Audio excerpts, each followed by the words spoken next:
essa e outras tantas dúvidas de artigo científico para serem publicados em revistas científicas ou periódicos científicos, seja como você queira chamar, nós iremos falar agora.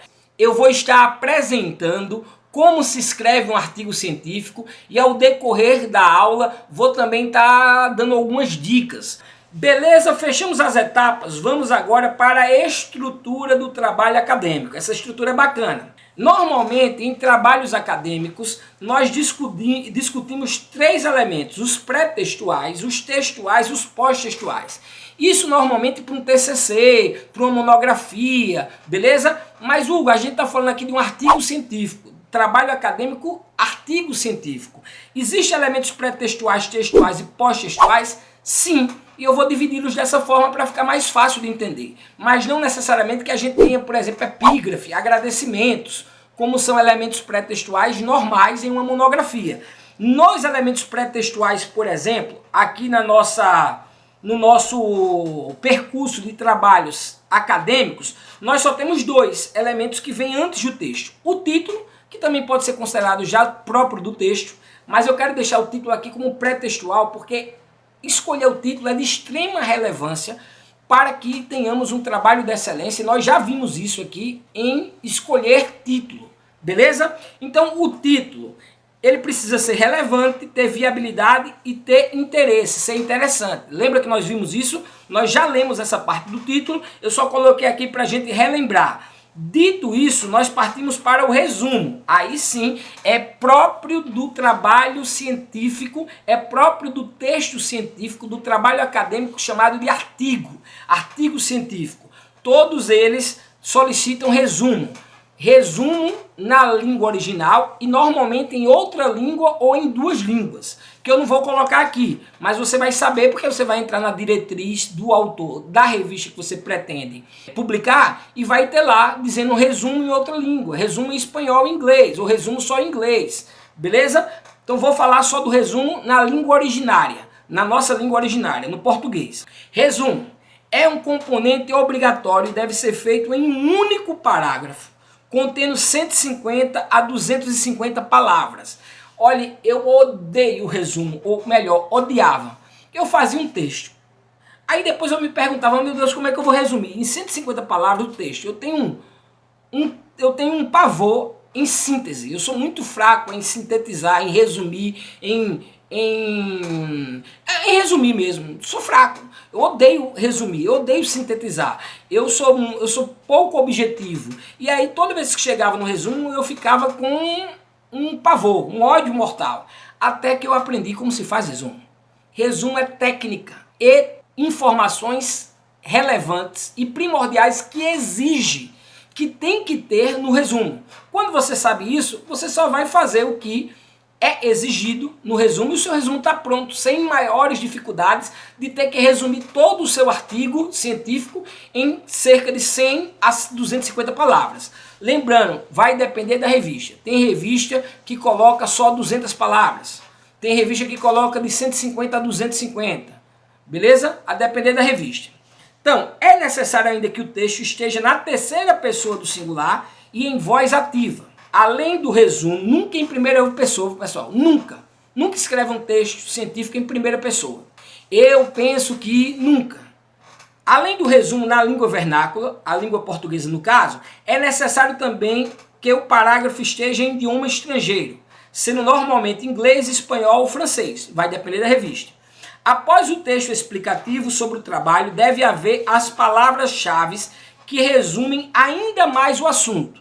Tem revista que bota até 3 palavras-chave, tem revista que bota até 5 palavras-chave.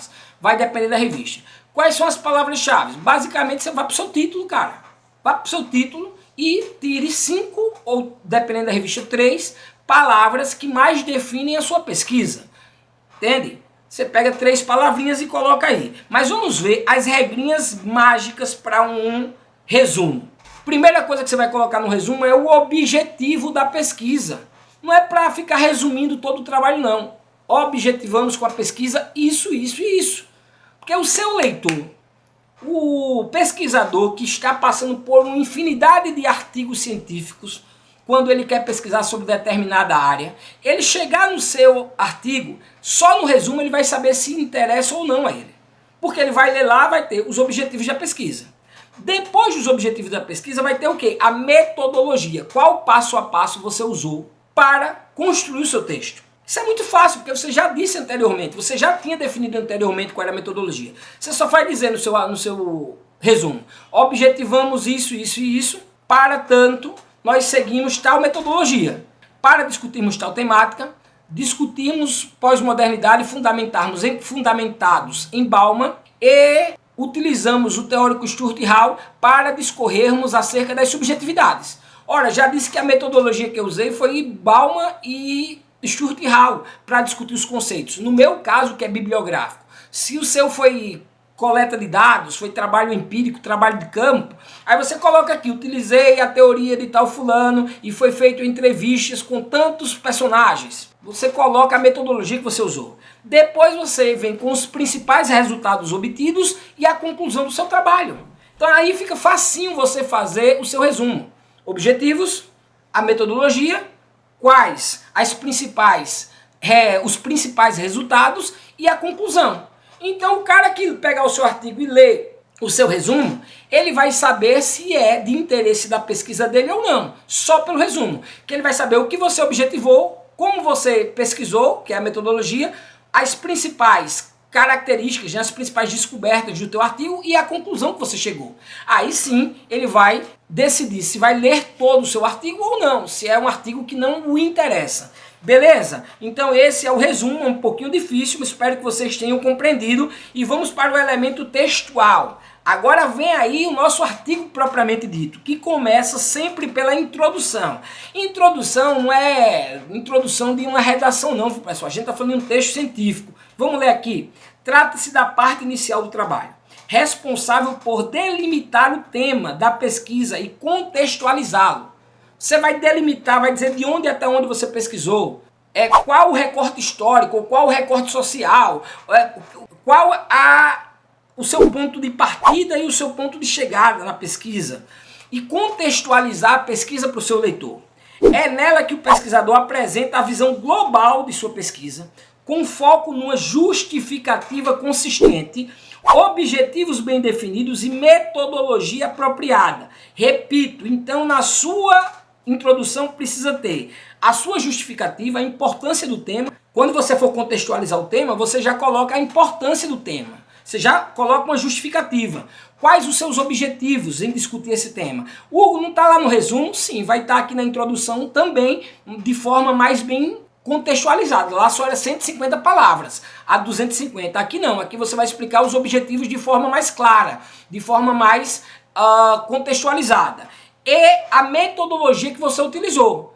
Isso vai estar na sua introdução. Então você justifica a sua pesquisa, coloca os objetivos e coloca a metodologia utilizada. É isso que tem que ter em uma boa introdução. A contextualização global do tema com esses 3 pré-requisitos. Justificativa, objetivos e a metodologia utilizada. Em suma, em resumo, a sua introdução precisa ter justificativa, contextualizando de forma global o seu tema, discutindo a importância, a relevância científica dele, os objetivos da sua pesquisa e a metodologia que você usou na sua pesquisa. Então a introdução não é só ficar falando lá do nada sobre o tema, aleatoriamente não. Você vai contextualizar globalmente, já justificando e mostrando a relevância do tema, demonstrar os seus objetivos bem definidos e a sua metodologia, a que foi utilizada para que você chegasse aos resultados que você vai apresentar na sua conclusão. Porque nós vamos agora para o desenvolvimento. Nesse desenvolvimento tem que estar discorrida a sua metodologia. No desenvolvimento vai estar a metodologia que você usou. Você disse no seu resumo, disse na sua introdução de forma um pouco mais contextualizada qual a metodologia que você usou. E agora no desenvolvimento vai ser demonstrada, né? A sua pesquisa em si, a metodologia sendo demonstrada na prática através do seu desenvolvimento. Vamos lá para o desenvolvimento? Trata-se do corpo de seu trabalho, isto é, sua pesquisa em si, considerado a mais importante parte do artigo. Comumente é dividida em seções e subseções. corresponde à exposição da pesquisa que foi realizada a respeito de um determinado tema, de forma ordenada e bem explicada. Ou seja, é a sua pesquisa em si.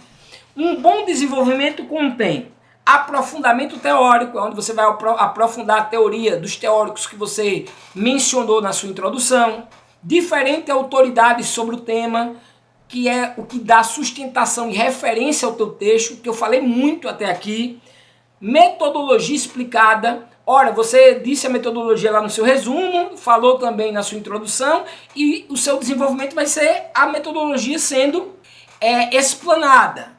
Análise dos dados coletados, é aqui no desenvolvimento que você vai mostrar os seus dados, se é que a sua pesquisa foi uma pesquisa de levantamento de dados. Quais os resultados obtidos, você já discute no seu desenvolvimento onde a tua pesquisa está te levando, e harmonia no texto. Tem que ser um texto harmonioso, objetivo, claro, beleza? Vamos para o terceiro ponto, que é a conclusão, que eu disse que você pode apresentar um pouco dos seus comentários. Por quê? Porque você já não está mais preso aos referenciais teóricos, você já não está mais preso a quem sustentou o seu texto. Aqui você já pode, na verdade você deve discutir os resultados obtidos de maneira mais profunda. O que é que você conclui com a tua pesquisa? Qual foi o resultado da tua pesquisa? Então aqui você de repente pode fazer um comentário ou comentários do seu entendimento sobre determinada temática. Mas repito, com cautela. Vamos ler? Trata-se da última parte da pesquisa propriamente dita, que também é denominada por considerações finais, vai depender da revista.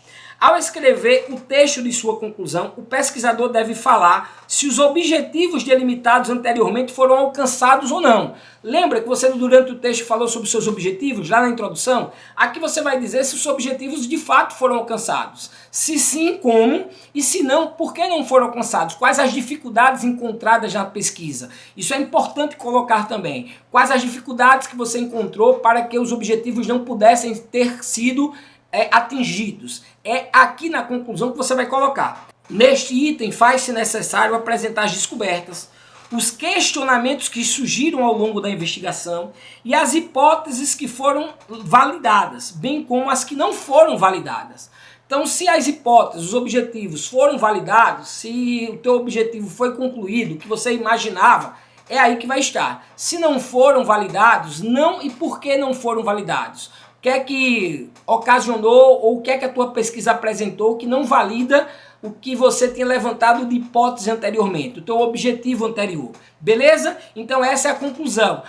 Muita gente faz conclusão com referências. Galera, conclusão não é lugar de referências, porque é hora da conclusão final, das considerações finais do autor. É quando você mostra para o seu leitor, para a academia, para a comunidade científica, as conclusões, os resultados do seu trabalho. E os resultados a serem demonstrados não são referenciados, eles são parte da tua conclusão das referências que você usou anteriormente na sua metodologia, da sua pesquisa, no seu desenvolvimento. Então aqui você tem uma certa liberdade de poder escrever as conclusões da tua pesquisa, as considerações finais da tua pesquisa. Beleza? Dito isso, vamos finalizar com os elementos pós-textuais, que basicamente são as referências. Trata-se de um item obrigatório, no qual devem ser listados todos os autores, obras e materiais consultados para a elaboração do artigo.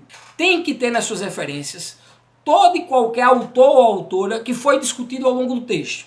Tem que estar nas referências, para que o seu leitor saiba onde buscar as informações que você citou no texto. Então qualquer informação que você citou no texto, você tem que colocar nas referências. Vou abrir um parênteses aqui para falar algo que acontece muito. Acontece muito de autores e autoras, pesquisadores que fazem artigos científicos, quererem colocar nas referências autores e autoras que ele sequer citou no texto. Não é necessário, na verdade não deve ter. Só deve ter nas referências autores e autoras que você citou no texto. Se você não citou, não deve estar nas referências. E se você citou, ainda que indiretamente, tem que estar obrigatoriamente citado nas suas referências. As referências têm que ser feitas conforme as normas da ABNT ou conforme as diretrizes da revista para os autores. E sempre tem que estar em trabalho acadêmico, é um item obrigatório, onde você coloca toda e qualquer citação presente no seu trabalho e onde o leitor do seu artigo científico pode estar verificando as fontes que você utilizou, pode estar indo buscar mais informações, aprofundar mais a pesquisa nas fontes que você usou ao longo do texto. Beleza? Então, as referências é o último ponto do texto. Por fim, vai algumas dicas. Primeira delas, plágio. Nem pensar. Você pode responder, inclusive, criminalmente pelo plágio. Mas, sobretudo, ficar queimado academicamente. Então, cuidado com os plágios. Existem vários tipos de plágio. Tem vídeos meus aqui falando sobre plágio. Cuidado com autoplágio. Usar textos seus anteriores para emplacar como se fosse original. Ou usar textos de terceiros como se fossem seus. Cuidado. Cita direitinho todos os textos que você utilizar. Se for citação direta, coloca como citação direta. Se for indireta, você pegar a ideia de algum autor, alguma autora, coloca como citação indireta. Não faz vergonha você colocar texto de outras pessoas, desde que você cite direitinho. Coloque nas suas referências. Agora, plágio, nem pensar. Usar inteligências artificiais para fazer o seu texto é suicídio acadêmico. Não façam. Sobre o ponto de vista criminal, que é um problema, e sobre o ponto de vista acadêmico também. Não é a mesma coisa. Qualquer corretor consegue minimamente diferenciar um texto normal de um texto de IA, de uma inteligência artificial. Fora que as revistas hoje contam com diversos mecanismos de controle eficientes, também tecnológicos, para chegar a plágios e para identificar a inteligência artificial. Então essa não é uma saída. A saída é colocar as referências direitinho, fazer um texto a partir de uma dura pesquisa e ter muito cuidado com plágios. Então, cuidado com plágios. Outro bônus que eu quero dar de dicas é ferramentas úteis.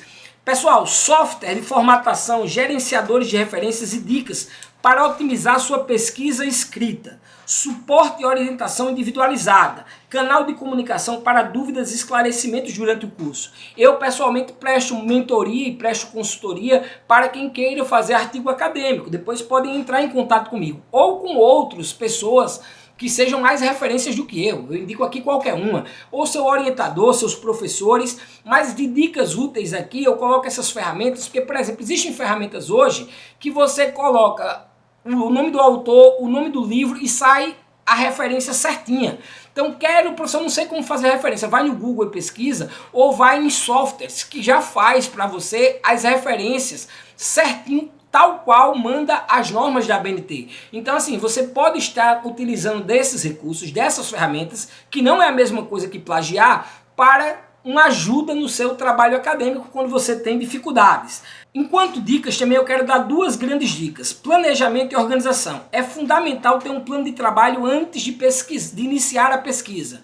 Lembrem quando eu falei lá anteriormente da questão da escolha do tema e depois do levantamento de dados bibliográficos, etc. Para você ter robustez no seu trabalho. Então, planejar é muito importante do que começar a fazer a pesquisa do nada. Vai pesquisando os artigos que discutem a tua temática, vai pedindo indicações de professores, de professoras, vai vendo alguns cursos, vídeos de YouTube, vai se inteirando sobre o tema, vai planejando a sua pesquisa.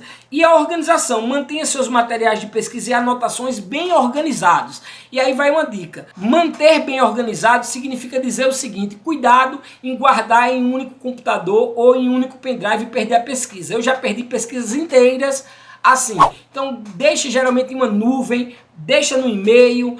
Quanto mais locais você puder guardar os dados da sua pesquisa, melhor. E aí deixa as pastazinhas organizadas. Eu, por exemplo, queria falar muito aqui, mas para não tomar muito tempo, nessa questão de organização, eu geralmente no meu texto tem várias cores. Vermelho é o que eu pretendo mudar, aí eu deixo em azul o que eu já mudei e pretendo. Então assim, vai colocando no teu texto cores que possam te ajudar ou deixando recadinhos para você. Porque uma pesquisa não se faz de uma hora só. A pesquisa faz em diversos momentos.